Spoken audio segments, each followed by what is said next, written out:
Well, good morning. Longhaultanker here. Straight razor shaving with Longhaultanker. It's Saturday morning, the 5th of February, 2022, and it's approximately 9:30 or so. I didn't check before I turned the camera on, but I got up at 8:30 and took a shower, and so it's probably somewhere around 9:30. All right, so I'm at home.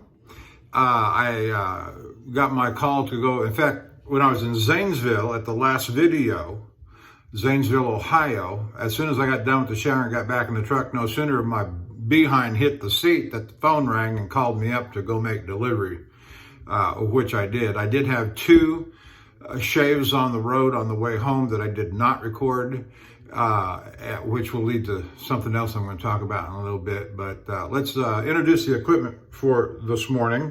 Excited about what I'm going to be using. We have got, and I've used this on video before, I've reached the end of my collection. I've rotated through everything I've got except for the Golddachs and the Union razors, which I mostly use for head shaves anyway. And so we're going to be using the Golddachs Solingen with a nice engraving on the front there. It looks like it's got a little badger there. There's no markings on the back side of the blade, nothing on the tang up front. This is a 5/8 round point. It's very narrow steel. It's a full hollow, of course. The challenge this morning is to see if this little David of a razor can tackle the 60 hours of Goliath. I should have said that the other way around. The Goliath of the 60 hours of beard growth I've got on my face. So that'll be fun, that'll be fun. You got to find the fun. And for our soap this morning, using one of my favorites, and that's the Clubman Pinaud shave soap. Very creamy, very lathery, pleasant scent to it. And I'm not a big scent guy. I don't go into all the notes and all the blah blah, but I either like it or I don't like it. And I'll try to tell you a little bit about why. It's pleasant, it's lathery, it's got a very nice, it's not a full-on barbershop, of course, but it's reminiscent enough that you think about a barbershop, think about being in a barbershop. All right, there we go, there's that. And for our brush, the long-awaited and anticipated, I ordered this last weekend, and it came in while I was gone. And that is this, let me get the pretty side around. This is the QEDUSA.com Manchurian Silvertip Badger, 26 millimeter in a faux horn handle. And this is quite a hefty handle that is stout, it's big around. I'd maybe have preferred a little taller, but nonetheless. And it has this Manchurian Silvertip on it, like the two smaller ones I previously got. And they're soft as silk. And so, but those are 24 millimeters. So when I saw that he came out with the 26 millimeter, shout out to Anthony Esposito, the stallion, for making me aware that this existed. I didn't know anyway, I saw a couple of videos with him while I was on the road, and he was using this and making mention of QED USA, and I will concur and echo the stallion's remarks about Charles at QED. He is a fine gentleman, and he puts out a fine product. He's not only the proprietor of the Manchurian Silvertip Badgers, but he's also the proprietor, and I understand the exclusive proprietor. And I'm not sure about any other relationship between him and Savile Row. And so he is the proprietor for the Savile Row brand in the U.S.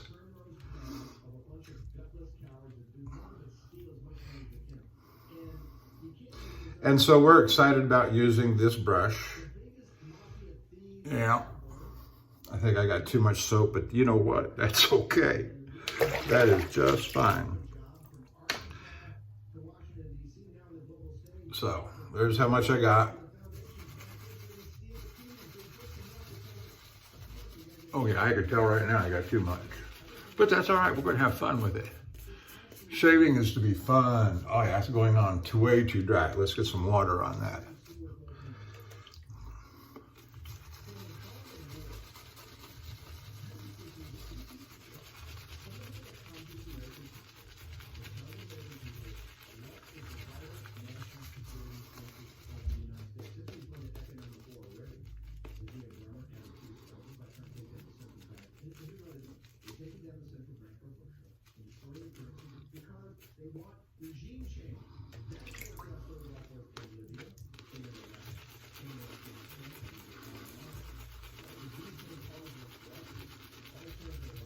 Yeah, splaying very nicely. It's got excellent cushion and backbone.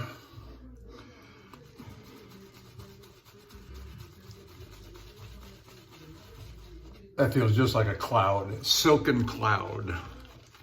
This brush does.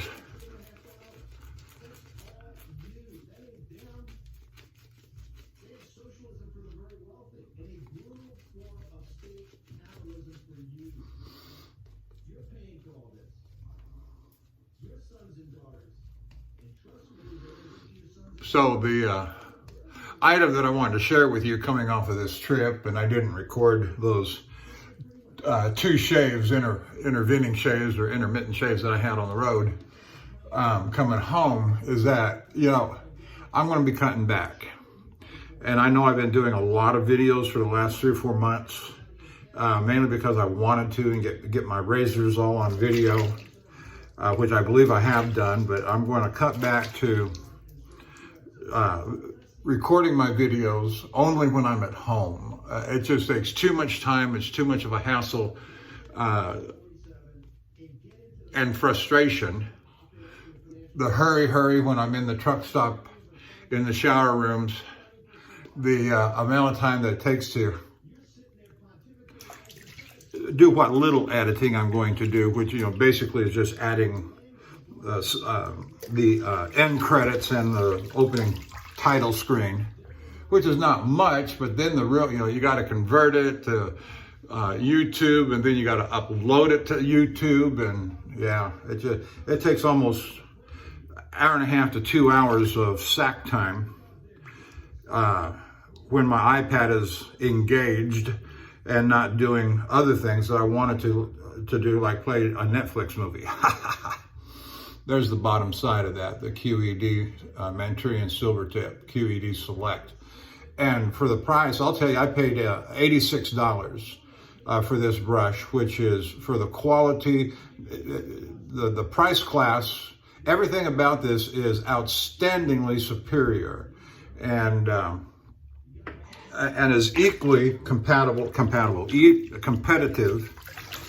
with every top brand, whether it's the Savile Row or especially the Simpson Super Badger, or even the Manchurian Badger from the Chubby 3. And so, which, you know, the Super Badger costs about $280. Let's just call it $300. The Manchurian, which I had to order direct from Simpson in England, and the hassles of shipping,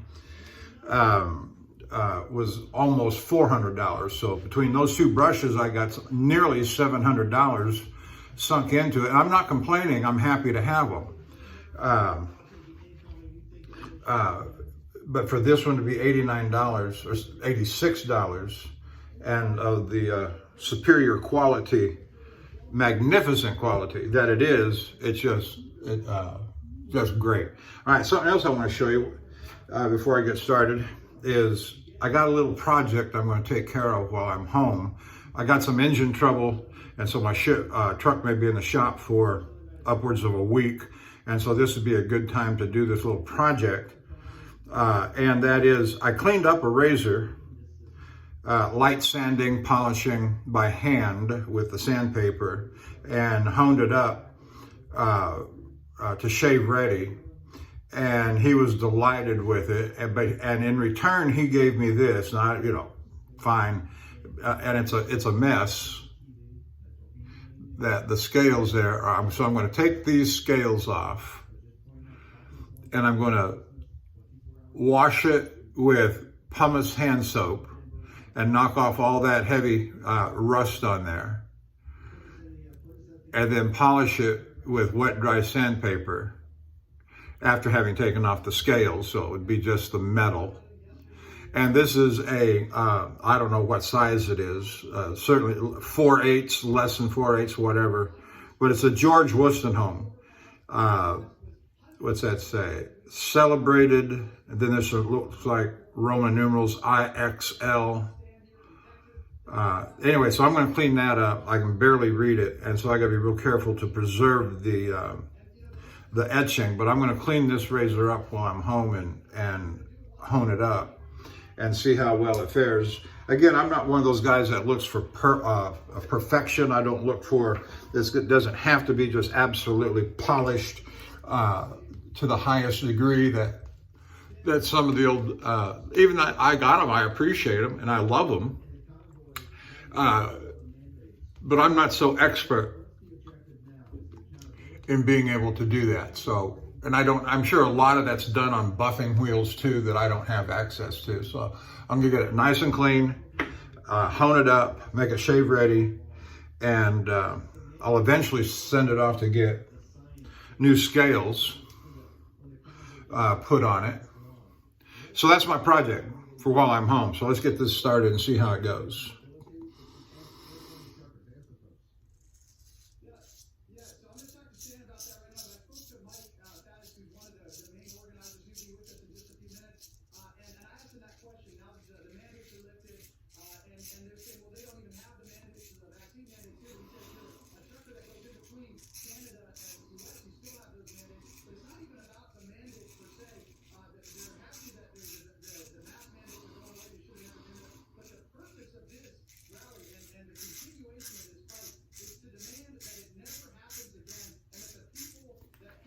This razor is honed up on a hard black Arkansas, Dan's Whetstone.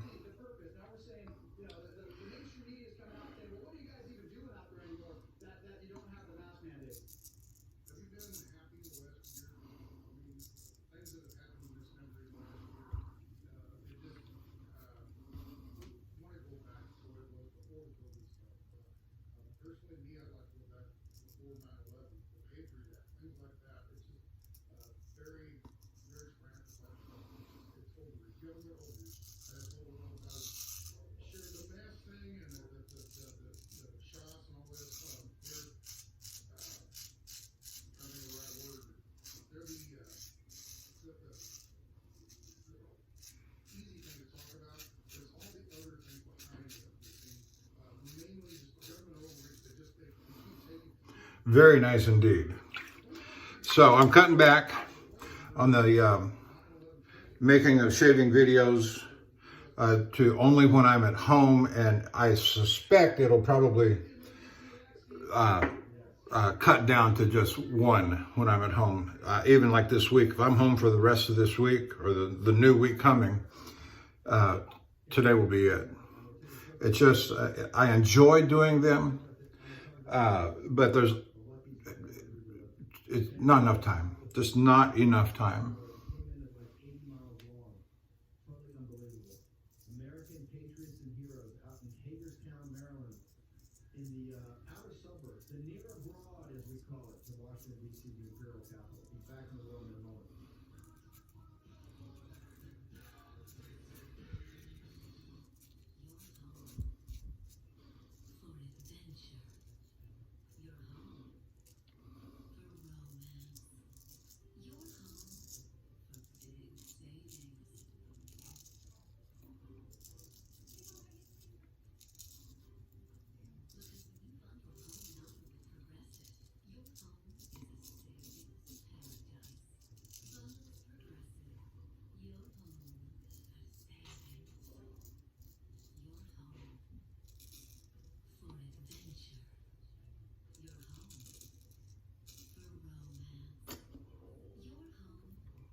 So we got some friends coming in this afternoon for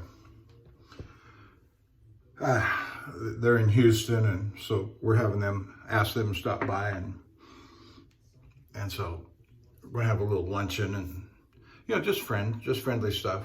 Work acquaintances is what it is. And I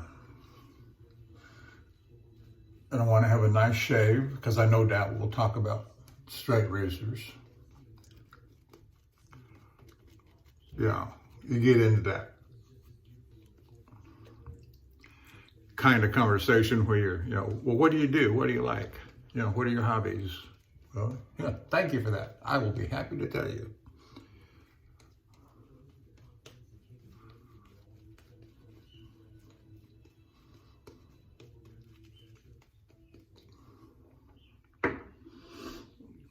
I always love the opportunity to break out the gear.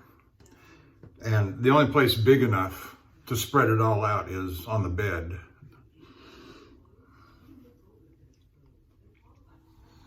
Which my wife hates.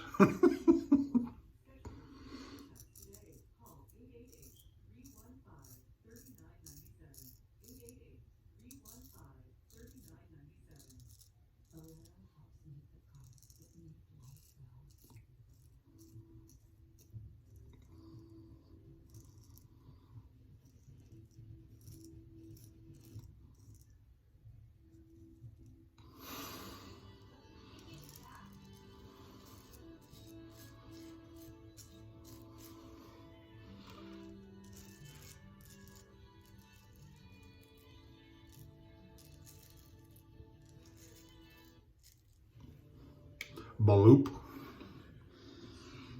I didn't see that coming.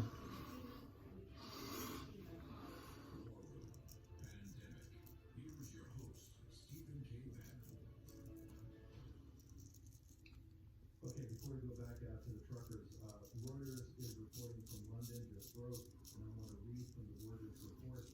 President Vladimir Putin said on Saturday that Western sanctions on Russia are akin to a declaration of war, and warned that any attempt to impose a no-fly zone in Ukraine would be tantamount to entering the country. It's much more than the sanctions are the economic war part of it, as we have talked about ad nauseam. That, and Adam Coe said, what we've done is declared war on the state authority of Russia.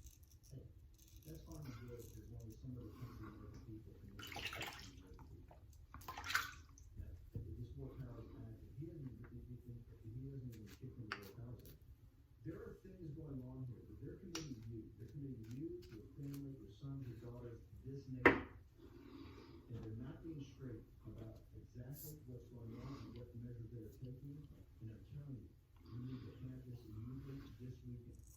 And for the irresponsible people like Lindsey Graham and Mike Pence and this loose talk about champions all over, and Lindsey Graham talking about, I need a Brutus, I need a Project Valkyrie, I need assassinations, or I need the international criminal court. Is all loose talk. We're playing with fire. I got a little nick there. I bet it'll be done by the time we get. We're playing with fire. And right now, let me reiterate this. We have abandoned Ukrainian people, particularly the women and children, to their fate. To their fate. The only getaway is to be a refugee from a foreign country. To their fate. So when you see these guys on TV with the fire crackling fireplaces and all the books of the learned, and they're all learned, the blood is on their hands too, because they led them down the primrose path and then abandoned them. At the same time, trying to do regime change. Putin is a count dangerous guy. And remember, this is super hard. Leave the nuclear weapons aside, they're a superpower when it comes to cyber. Offensive superpower when it comes to cyber. And cyber is a whole different level of country. Again, we go back out to the paragraph, the breakdown, with Ben Berkman, Real American Voice. Ben, when people say freedom and they say they want the emergency order that Biden just signed a couple weeks ago off, what do they mean by that? They've already gotten this, they've dropped the mask mandates, DC's all cratering before them, Congress cratered before them. You know, they're trying to say now, oh, it's the virus that magically went away overnight. We know it's the truckers that did that. That's a victory for the truckers. But to get the emergency use order off, how do they want to do that? How do they want to tell Biden you've got to do it, or what are they going to do? Yeah, no, that's what they want to get rid of the emergency act. And it also ties back to what we're seeing all around the globe. The Chinese social score, that's one of the big concerns here. It's just a direction towards tyranny, giving total government control to Washington, D.C. That's the big concern. And that's part of the demand. They're saying they're not leaving until these things turn back around, until they're guaranteed that this never happens again in America. And I want to bring Sam Faddis into the conversation. Sam, as a former CIA analyst and what you've seen here, what do you make of that and the direction we're heading and what you're hearing about these things? Yeah, well, look, all of America is here, Steve. There might be 50,000 people in this convoy already, and they're saying we're not going to have a Chinese social credit system in the United States. This is not a one-off thing. We want our democracy back. We are not amused. We are fed up. We're not asking. We're telling you. And that's the message, Steve. We're not asking anymore, we're telling. Fabulous. Okay, tell the team out there, we're going to get back to the second hour. We got the great Sam Faddis, the CIA officer. We've got Ben Burke on Real Murder's Voice. There's a lot of people credibility. Tell the crowd there we'll be back from in the second hour. Really appreciate it, Ben. We'll do, guys. Patriots in here. Yes, sir. We're looking forward to it. Yes, sir. Thank you, brother. How you doing? Yeah, got too much soap on this thing, but that's all right. Soap is cheap, as some say.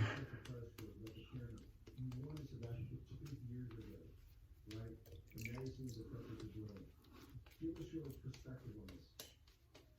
So what we've got now, wonderfully, is a multi-front offensive. But a multi-front offensive against so the two discussions has powerfully demonstrated that compliance to stop tyranny. And as Edward said to me, I did with him a couple of nights ago, and you guys should get credit for breaking that story, as well as him getting credit. He said, this is people gaming this out didn't anticipate the truckers. They didn't anticipate people like him. They didn't anticipate people like you and your followers, people like me, and the fact that we were organized. So to me, the truckers are demonstrating that there's an army, and I say this super peacefully, and to their credit, they've been incredibly disciplined, incredibly peaceful. But that there is an army, that there are more of us than them, and that there are repercussions. Now, I want to flip this over to, why it's a multi-pronged front. Not to claim credit, but James Ostrowski and you guys also rolled out simultaneously what's turning out to be a very powerful weapon, which is this technique that lets citizens bring civil charges against individual residents, individual school board supervisors, individual board of health members. This has been taken off like wildfire. Children's Health Defense is sharing the template. Leslie Lincoln's Health Freedom Defense Fund is sharing the template. It's gone viral on Facebook. And so what we're getting now are, this sudden dropping of the criminal activities against us, people backing away. And I think it's because they know that there's massive... It was an uneventful trip home. The problem with my truck is, from the first night that I went down to the truck to hook up to the trailer, the idle was just running extremely rough, so much so that it was lurching the cab of the truck, bouncing me around, standing up, laying down, knocking me off balance, which, that's no fun, and it was very unusual. All the major news outlets that you read telling you to get vaccinated, Washington Post, CBS, and so on and so on. So it's falling apart. Let's take a short commercial break. We've got Dr. Malone, we have Dr. Malone Wolf, and we're doing in more detail of what's really driving the truckers. All next in the radio.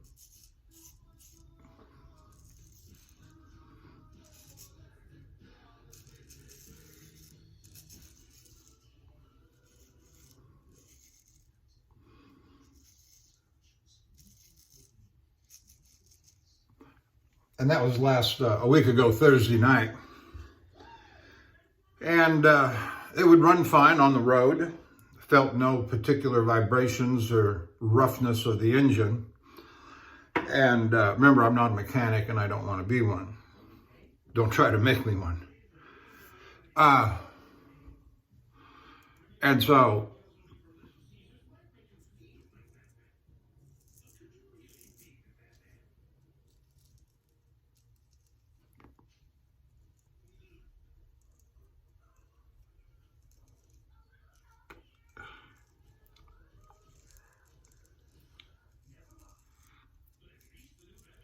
the one thing I did notice while running on the road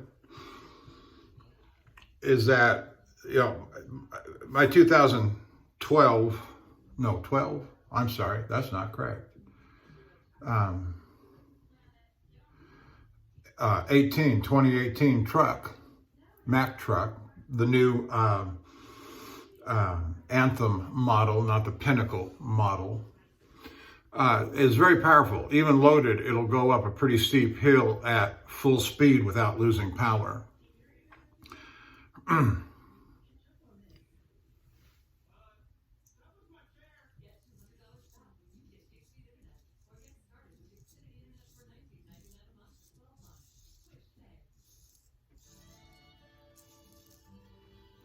And so, going up the usual routes, going up the usual hills, all of a sudden, I'm down to 50, 45, 40 miles an hour, when I used to be able to take it at full speed or near full speed, you know, maybe a loss of 4 or 5 miles going from 65 to 60, you know, and so that's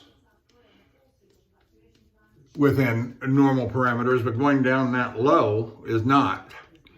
And so that was, you know, when a truck starts to lose power, there's something wrong.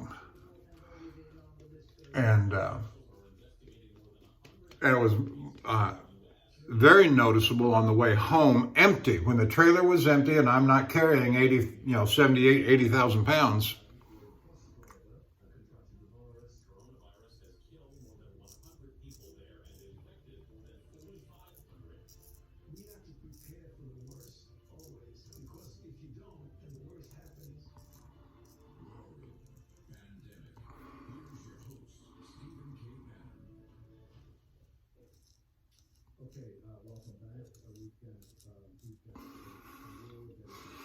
When my trailer is empty, I feel like that tractor trailer is a sports car. I can whiz by, I can maintain 65 miles an hour going up a hill, and I can pass all the loaded trucks like they're standing still. I like that. That's one of the fun parts of the job.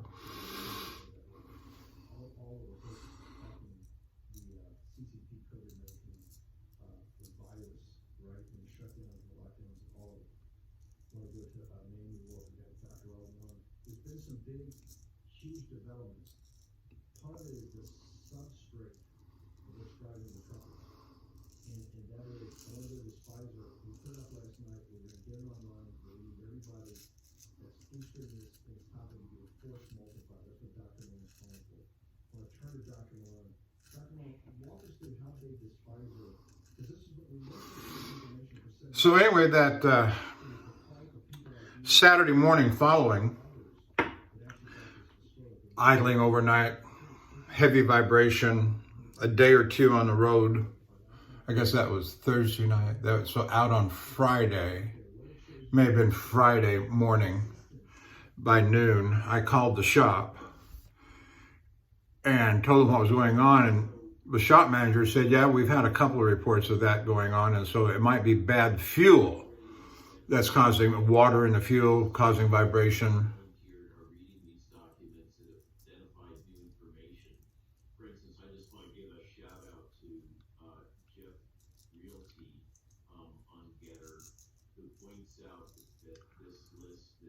So I didn't think anything more about it. Let me add this too, that when I went into Zanesville to park to get ready to go make the delivery, I filled up all my fuels, diesel and DEF fuel. DEF fuel is diesel exhaust fluid, which has to do with the carbon emissions, blah, blah, blah. Everybody hates it.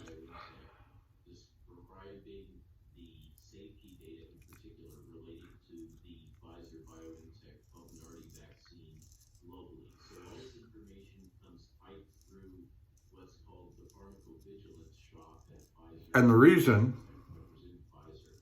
everybody hates it is because the systems don't work right. They're not efficient. They break down all the time. They're expensive to repair.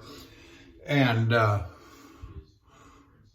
at CDC knows when they tell us that there's no risks and we should go ahead and start mandating or forcing vaccination on our children.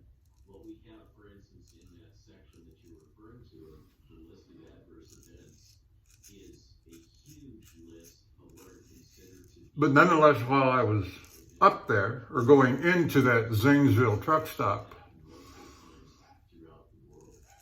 And what we're finding is embedded throughout this huge volume of documents that the judge has forced. I was down to about a quarter tank left. It holds about 18 to 20 gallons, the little DEF fuel plastic tank that it has. And I was down to a quarter, filled it up, didn't think anything more about it. Then yesterday on the way in, I spent the night before last in Nacogdoches, Texas on the way in. I noticed that the fuel gauge on the DEF tank was still sitting at full. Well, having driven and idling since Sunday when I filled up and went on from there to Monaca to make delivery and then drove all the way back to Houston, to still be sitting on full, something's wrong. And you know, the first thing that always comes up, well, the fuel gauge says it was full. Well, you can't trust those fuel gauges. I always trust them until I can't. And my experience has been, on the trucks that I have driven, my fuel gauges, diesel or DEF, have never failed me. And I can make accurate predictions on how far I can go, how long the fuel will last, et cetera, et cetera. And as I say, trust it until you can't. And that's, you know, that's reasonable. And you don't do it, you don't trust it to the point that you come down to within a mile with extreme hyper accuracy. You know, well, I've got 20 gallons left and I can go 128 miles or whatever. Well, you know, no, you don't do it like that. I can go about 100 miles before I have to fill up. Well, I better find a truck stop.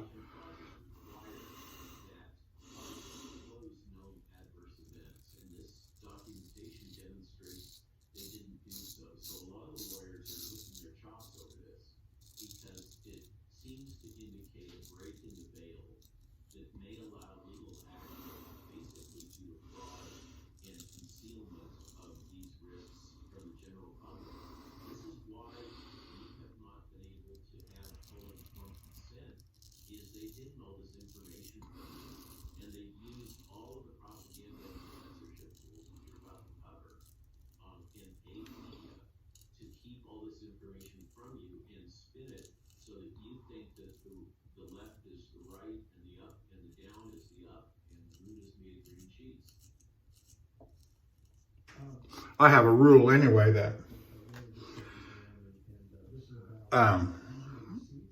before you go in to make a delivery, you always top up all your fuels, just in case something happens and you're laid over unexpectedly, and you might be laid over for days. That's why I laid up at Zanesville at the truck stop, is because there was an expected delay and I wanted my amenities at the truck stop. So nonetheless, I noticed I'm on the way back yesterday morning that I still have a full tank of DEF fuel. Very unusual, unless the gauge broke.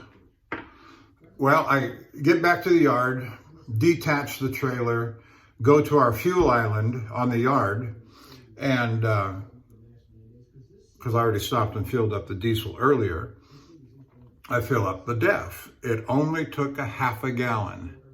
That should have easily taken 10 to 15 gallons.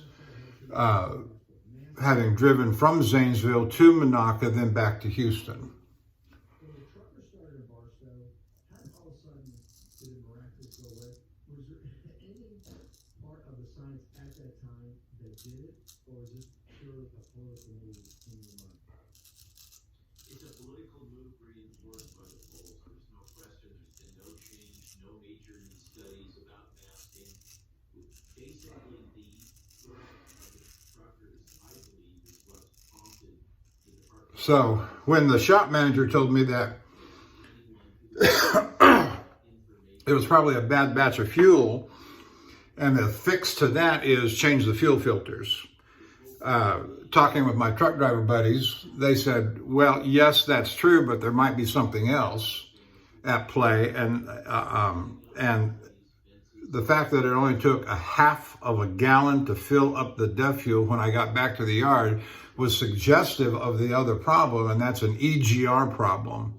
I don't know what that stands for. It has to do with the DEF fuel, has to do with the emissions control, goes right into that mousetrap of everything that is wrong with the fuel emissions systems on these trucks. They're unreliable, they're expensive, they break down, they take the power away from the truck, and that's exactly where it appears that I'm at. Now, if that's what they've got to fix, then my truck's got to go to the dealership. They can't fix it in our own shop. And so I may be down for a week plus. So no big deal. Nobody likes to miss work or income. But especially in these times when they're talking about hyperinflation, worse than Carter. I'm old enough to remember those days. Yeah, our world is about to change, folks, but I'm not going to say more.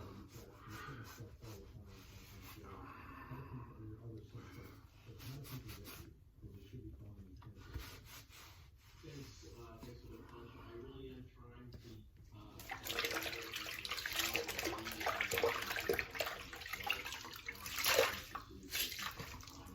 things that are relevant. If you go to the Derrick you'll find a continuous stream of information that's being fed to me by people all over the world. It's not just us putting it out. And then we put our deeper properties as well today. We're talking about advocacy journalism. This can be a Golddachs Gates Foundation that has some interesting reveals. If you can find out on the Substack, RWMD. We will have Dr. Longhaultanker earlier. We could keep going down to some pretty important events we're going to have to earlier. Dr. Long, thank you very much for taking time. Thank you, Steve. Let's go back to Naomi. And Naomi, before I get to the new Blaze reveal, I got to ask you about that Ed Dowd. Your interview was absolutely amazing. Can you just throw down a couple of the key items and why people should go watch this and make sure that So I'm going to take the occasion of being home for the week or week plus of doing that restore on the razor and some odds and ends around the house and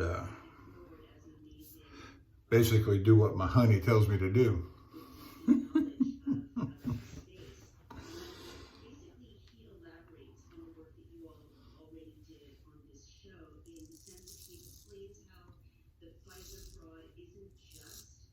Pharmaceutical fraud, but also we go into detail about how the whole lockdown and privileging some businesses over others, saying some are essential businesses, others aren't, kind of intervened in capitalism as a whole and allowed a situation in which people got to bet legally, but totally unethically, in what would have been insider trading in the stock market.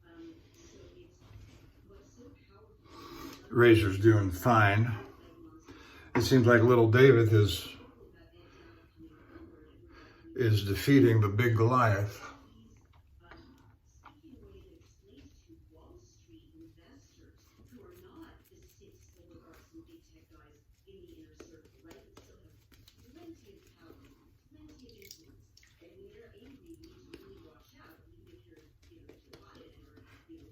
The soap seems like it's becoming better hydrated. I'm going to follow, after I get done with the head shave, which I'll do off camera. I'm going to follow with Ozma Alum Block, followed by Thayer's Lavender, followed by one of the nice aftershave colognes sample. My daughter always buys me Christmas, birthday, one of these boxes of cologne samples. She says, "What do you want? What kind of aftershave do you like? What kind of cologne do you like?" I don't know. I don't keep up with that stuff. And so she buys me. She bought me the first one in anticipation that I would pick one and she would buy me a full bottle. And I said, once I got it and started using it, and she asked me, I said, "No, I like the sample box. Just keep buying me the sample boxes." Which she has. So I've got 2 of them right now. And I don't use, those little bottles, And so I don't use the whole thing. I use about half in a single application. And so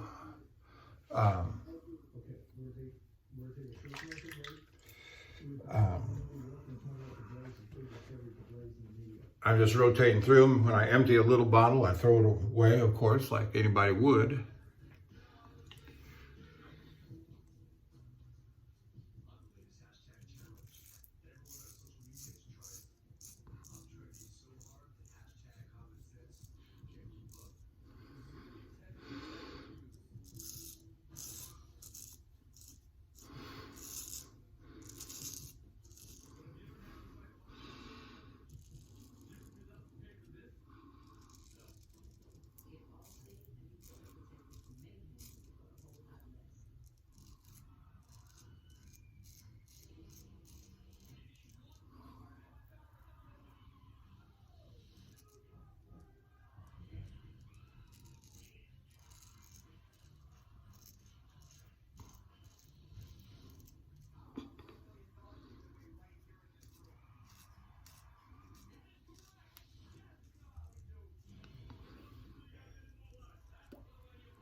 Yeah, our little bleeder is stopped there. Pretty much. It'll be done completely by the end.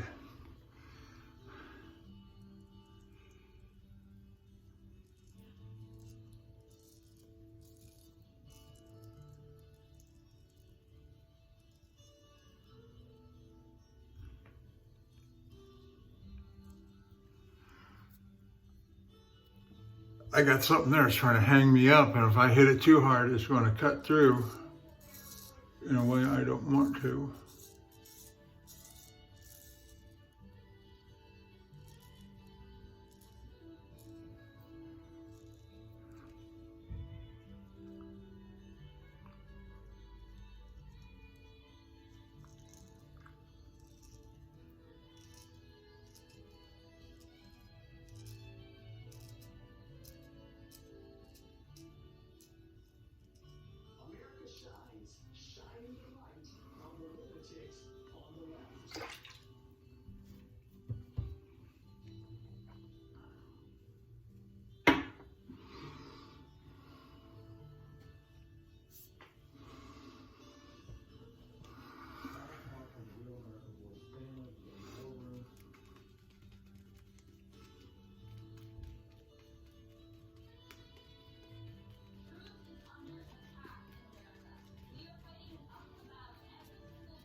annual sleep sale is now at mypillow.com.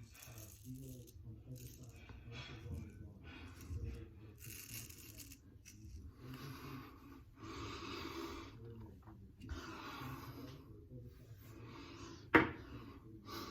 So if you're watching me on YouTube, thank you. Hit the like and subscribe. Go over and take a look at the shavingcadre.com. Good bunch of people over there. If you're watching me from there, thank you. Appreciate that. Let me get some more lather up there. Yeah.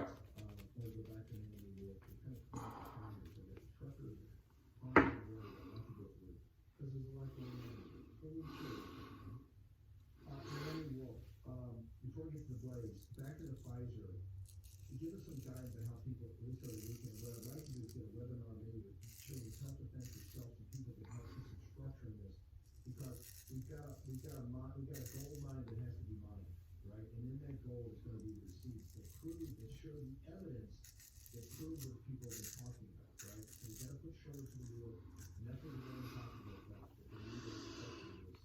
Can you give some guidance now what we do with webinar too? Fantastic. I think that's necessary because when a movement is coordinated or a peaceful offensive is coordinated, people reinvent the wheel, replicate assets and cross purposes. So it's a very good idea to create that structure.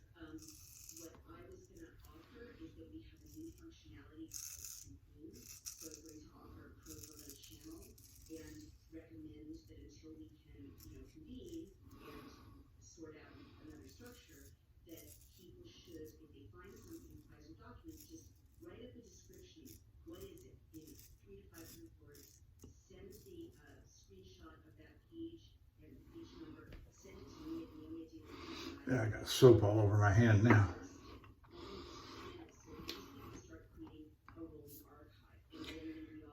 Now, wet shaving is about having fun. Anybody can buy a cartridge razor and scratch it over their face and pull the whiskers off. As unexciting, some people just view shaving as a necessary utility. Got to get it done, and so they go in. And I see this in the truck stops all the time with these guys that go in, shower and shave, and they take 20 to 30 minutes to get it all done. Ooh, I'm on the clock, gotta go. Well, that's not the time to have a shave, man. That is not the time. At the end of the day, for me, at the end of the day, when the work is done, when it's time to, as my wife would say, find your woosah moment. Woosah moment. All right, where am I going?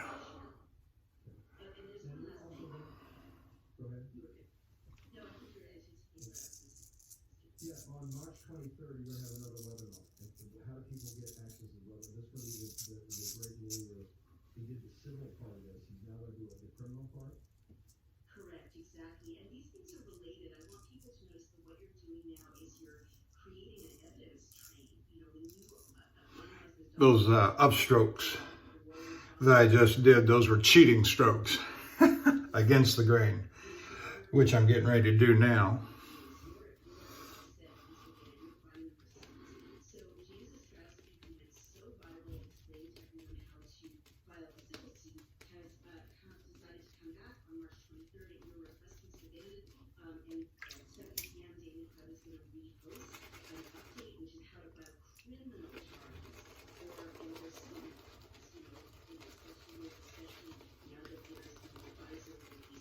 Love this brush. Look at the splay on that brush. And it's so soft. Silken cloud to be sure. It is soft and there's plenty of backbone in it. And I just don't, again, nomenclature is always, helpful. Having been to college and university, graduate school, one of the, you go into a class, they hand you one of the first things you get in your syllabus is a list of vocabulary, because obviously you're taking a new course and It may be in your major field of study, it may not. But there's always words, and the words help to describe and to communicate what you're talking about. And that's why it's important to have a good vocabulary and a good, especially when you're talking about a specific subject, like, I don't care if you're an electrical engineer, a theologian, or dealing with badger knots. You got to be able to describe them in a way that communicates a quality. If I say Manchurian Badger, everybody knows, but the Manchurian Silvertip, 3-band. Every Manchurian Badger I've seen has always been a 2-band. Light on top, dark toward the bottom. Now we got a 3-band Manchurian Silvertip, which is kind of like a combination of terms. You got your Manchurian, you got your Silvertip, or premium Silvertip, if you will.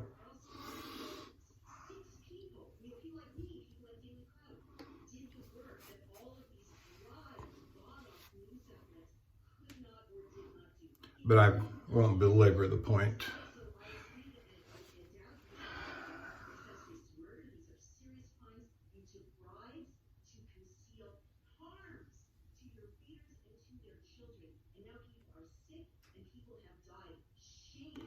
Well, that was funny. Something just popped up on screen.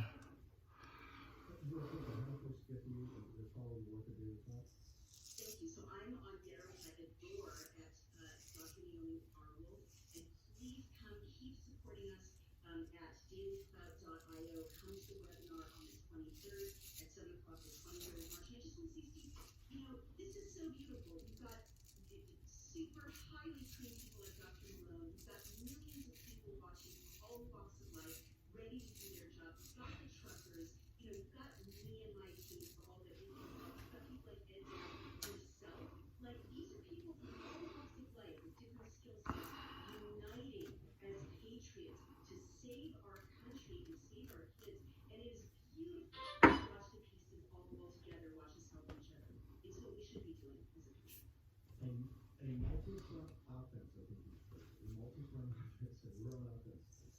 Dr. Naylor, thank you so much again for taking time to study. Make sure you get the other things. I put myself all day long. You got to be part of it. That's the information. Let's go back out to the third one. Ben is kind of coordinating everything out there with all the records you've seen here because the signal out there is kind of weak, so he's got the apparatus. Ben, what do you got for us, brother?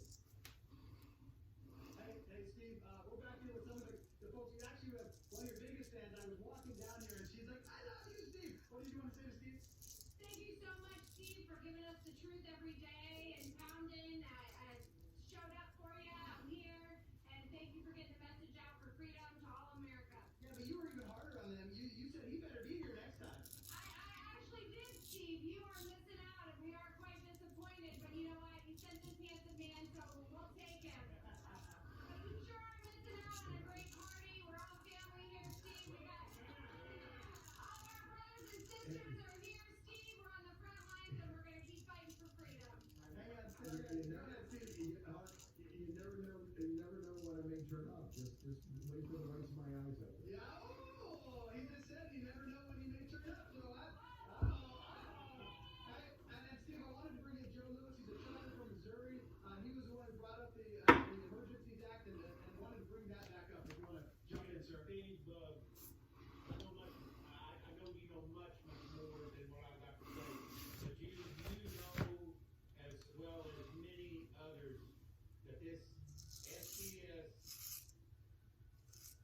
social credit score card / vaccine card, Steve, you know where it's going, and that's where this is headed. And I pray with my brothers and sisters out here that emergency act that will sign Biden says he will veto. Steve, come on, brother. And I know your wheels are turning fast, but we cannot let it get to that stage. We got our brothers and sisters across to the far north right now in Canada that's dealing with it under the Emergency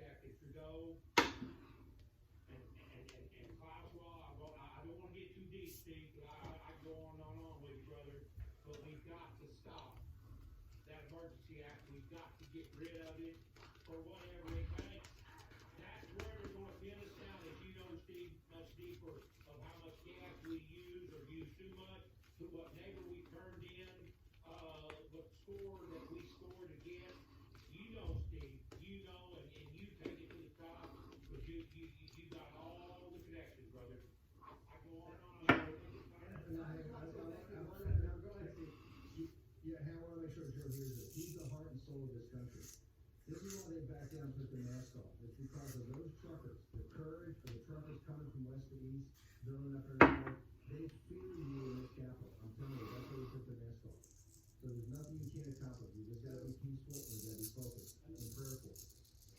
And I'll relay that, because they're not hearing the comms out here, but he just wants to relay to you that you guys are the heart and soul of America, the truckers, and that's why, they're afraid of you. They're definitely afraid of the people coming together. And this is we the people, Steve. This is we the people. It's action. It's every walk of life. It's every race, ethnicity, gender, all two of them. It's all of Americans coming together and fighting for this country. Peaceful and prayerful. We'll be back after commercial break. Back out to the rally point.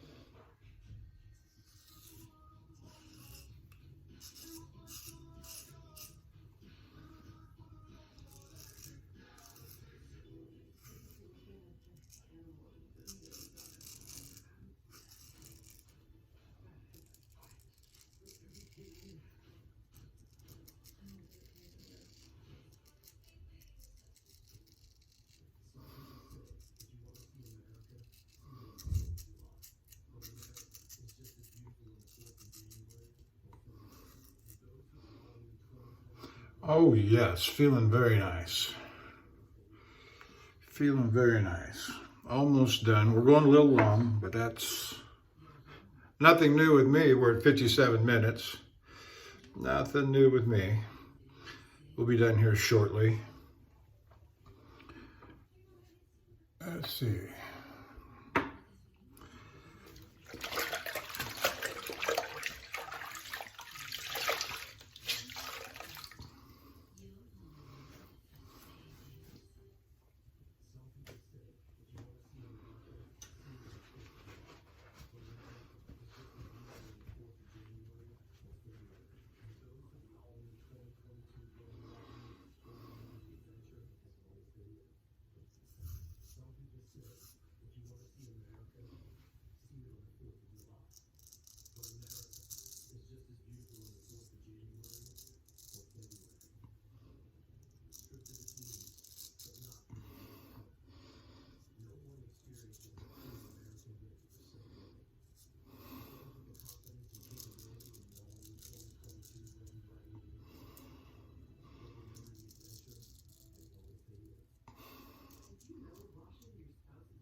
Oh, got a little bit around the pin. Sometimes happens. One thing about this soap, I will tell you, is that it is slick. It is one of the slickest soaps. Having a hard time grasping anytime my hand is wet. So I've got to,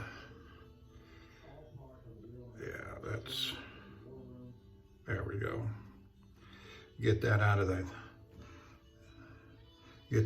pin area.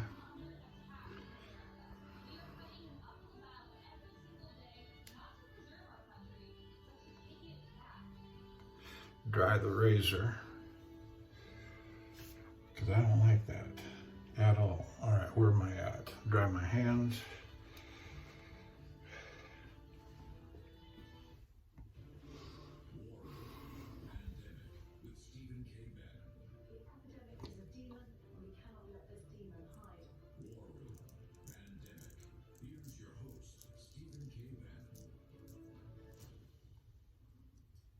Okay, welcome back. I just want to go to the Reuters story. We're bringing Ben Harnwell from London and Dr. Pinaud joining us. We're back out to the third zone in Hagerstown, Maryland. We're here to find this video out there the truckers. But London, this is Reuters news service. Just wrote London, March 5th. President Vladimir Putin said on Saturday that Western sanctions, and that would be the economic war crisis, the Western sanctions on Russia were akin to a, wait for it, declaration of war, and warned that any attempt to impose a no-fly zone in Ukraine would lead to the catastrophic consequences for the world. Would lead to catastrophic consequences. So now that we're on offensive economic warfare, which we are, and that's not me saying that, that's the picture on MSNBC and other news organizations, the experts will say that we're actually engaged in offensive economic warfare against the Russian people. But Putin, just let you know, he knows that you're trying to do regime change. Hey, that's fine if you come to the American people and get their side. That's what we was doing. We don't need loose talk over Fox, right? We don't need loose talk about assassination theories or leaders for international criminal court. We don't need loose talk. BC's got enough loose talk. This is not a game. This is not a game. Look at the lives that are being destroyed every second, every day. Okay, because these irresponsible people. I'm going to Ben Harnwell in Maryland. Ben, Zelensky's blunt in Axios, the Times of London, the Financial Times, every online. Zelensky's blunt right now, and Zelensky's going to end up being the worst enemy. The West's worst enemy, at least in the media, because they bailed him out as a hero, and now he's sitting there going, where are you guys? You promised us, and saying you're cowards, you're self-hypnotized. Walk us through Zelensky. Steve, if one looks into the details here, Ukraine had asked NATO to impose a no-fly zone over Ukrainian airspace. And what that would mean in the present context is that if Russia were to send its own aeroplanes into Ukrainian airspace, NATO would shoot them down. Now, bear in mind that both NATO and Russia are still nuclear powered. That would be an astonishing move, and that is why NATO refused to do it. Now, going beyond that, what happened was that Zelensky basically said in a speech that you indicated important rather well. He said that NATO is being weak on this. So let's just dig down on that point and contemplate what it means. Zelensky, obviously a patriot, obviously trying to defend his own country, is saying that NATO should not declare war, but commit an act of war against Russia in the furtherance of the defense of Ukraine. Now, what I think NATO members need to do is take a very strong think about this, take a look at this, think about it, and make it clear, not only to Zelensky, if NATO membership should ever be considered with Ukraine, but to actual NATO members right now, that this kind of provocation, because that's what it is a provocation bringing in NATO members into play through Article 5, will not be accepted. It's imprudent and it's very dangerous given the stakes. Ben, how can people putting this stuff up on Twitter? How do people get to your Twitter account to follow this? Because you're tying all this together in the article you're putting up. How do people follow you? Because you guys put something, you're putting not as much as conservative stuff, but you're very thoughtful and reflective pieces. So how do people follow you? It's get as you say, Steve, on my the profile is my surname, Harnwell, and that's where folks will find me later today.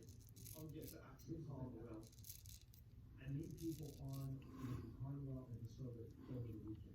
Okay, we'll get numbers, but we need them over the weekend. Here's what things are happening every moment. We are playing with fire right now, and we've abandoned Ukrainian people to their fate. The West, Brussels, Davos, the city of London, Wall Street, all your betters, right? All your betters have abandoned, led these people down the primrose path, the Dr. Mersheimer said from the University of Chicago, let it in the primrose path and then cut them loose. Abandon them to your fate. Okay, better. Thank you very much for coming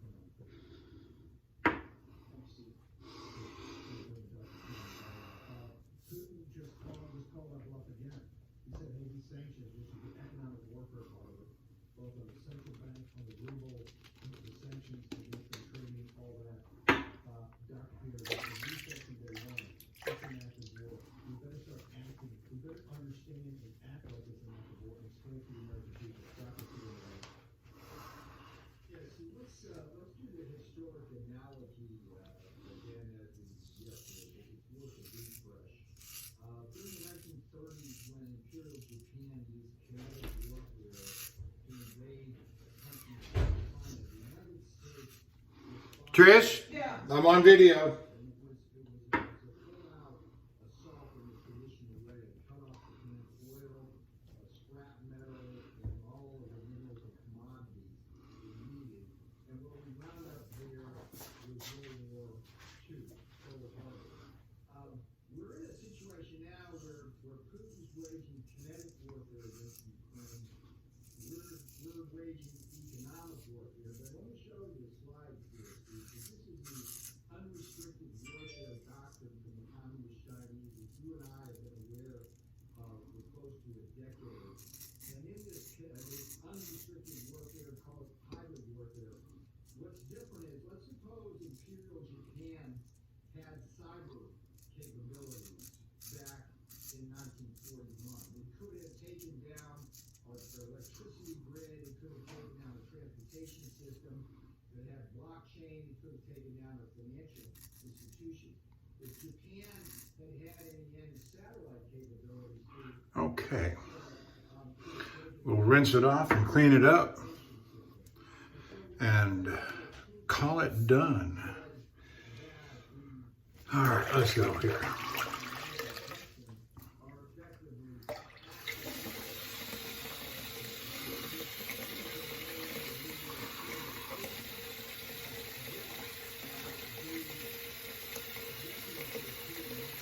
We're done with the shave, we're done with the head shave, and I'm ready to apply the refinements, as I like to say, the refinements.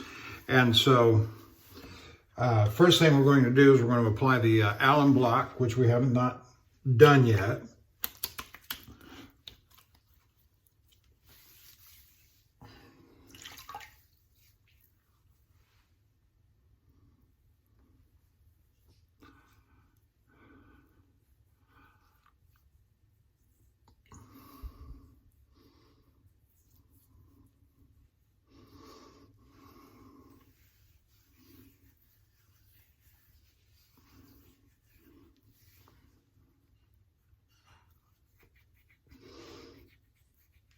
I always got to hold it tight because I'm always afraid it's going to slip out of my hand and shatter.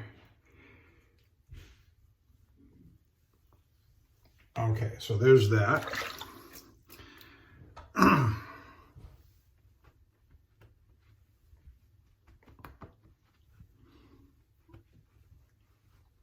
right, then we're going to follow that with Thayer's, by the way. That's what we used right there. The alum block, Ozma. Now we're going to do the Thayer's lavender. A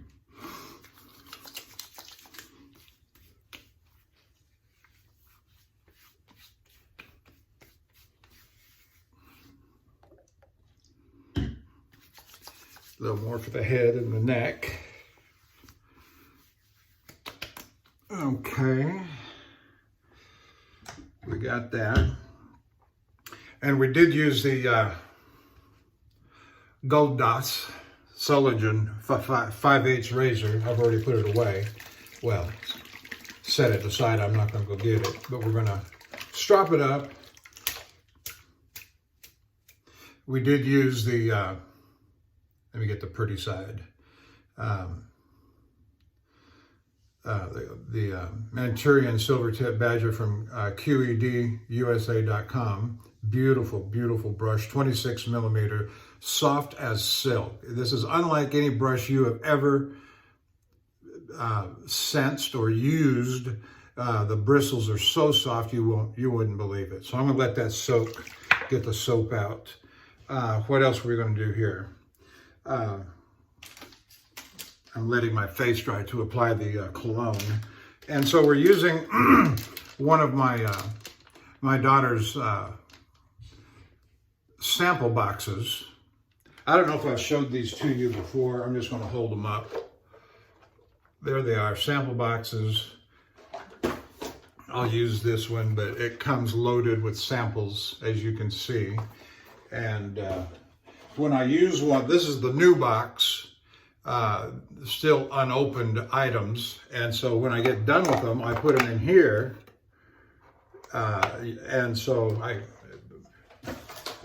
they still got some in. I use about half of the little tube that they give. We're going to do a powder bomb using the Pinaud Clubman powder in a little bit.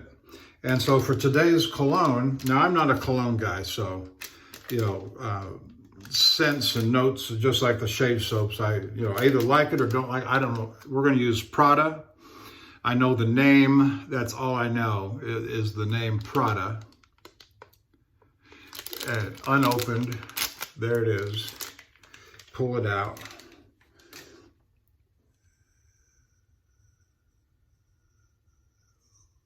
Luna Rossa is the particular fragrance. Luna Rossa. I don't know anything about it. So, and what I do is I squirt a certain amount into my hand. That's just a little bit more than half of the bottle.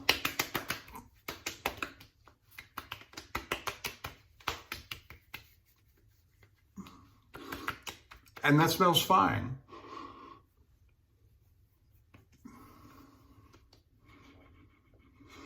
Yeah, I like it. I like it. There's nothing wrong with that. It's manly. I'm not even going to try. Not even going to try. But it smells manly. What can I say? Manly. It's not hard manly like Old Spice, but it's a very fresh. You know, people talk about floral scents or outdoor scents or blah. I don't know any of that, but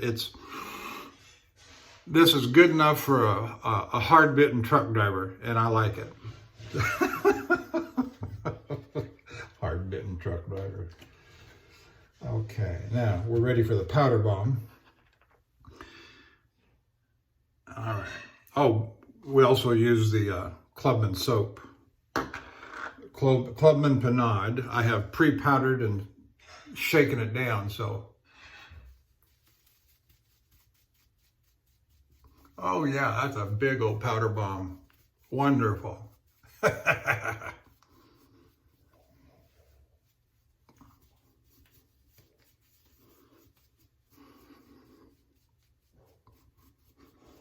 Got it all over my shirt, as you can see, as well as everywhere else in the bathroom. And so we'll set that aside. All right. Get it off my shirt. I think we're done for the day, folks. And so I'll get this thing posted up later today. It's all over my iPhone right here. I had fun. I hope you did too. Please excuse my interruption earlier. You didn't get to see the final product. So I think it was a very good shave, and I'm very pleased with it. So the razor doesn't have to get refreshed before I move on. So thank you, and we will see you down the road. Remember, I'm cutting back on my videos, and so you'll get one every now and then. All right. Thanks for watching.